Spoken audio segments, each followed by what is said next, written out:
যদি হঠাৎ করে একদিন হারিয়ে যাই, কেউ কি খুঁজবে? হয়তো না। যদি আমার আইডি থেকে ভিডিও পোস্ট করা না হয়, কেউ কি মিস করবে? হয়তো না। ইনবক্সে মেসেজ আসবে কিন্তু সিন হবে না, রিপ্লাই পাবে না, পরে থাকবে ওইভাবেই। কেউ কেউ হয়তো অপেক্ষায় থাকবে, এই বুঝি আসলো অনলাইনে।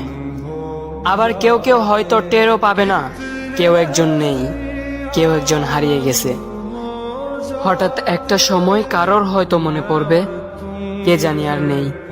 কষ্ট করে নামটা সার্চ করবে, পুরনো ভিডিওগুলো দেখবে আর ভাববে হুট করে কোথায় চলে গেল। আবার কেউ কেউ হয়তো একদিন দুই দিন না পেয়ে ফ্রেন্ড লিস্ট থেকে আনফ্রেন্ড করে দেবে।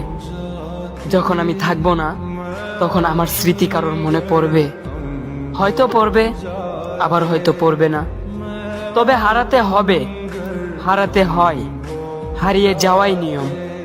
পার্থক্য একটাই, কেউ আয়োজন করে হারায় আর কেউ হুট করে হারায়।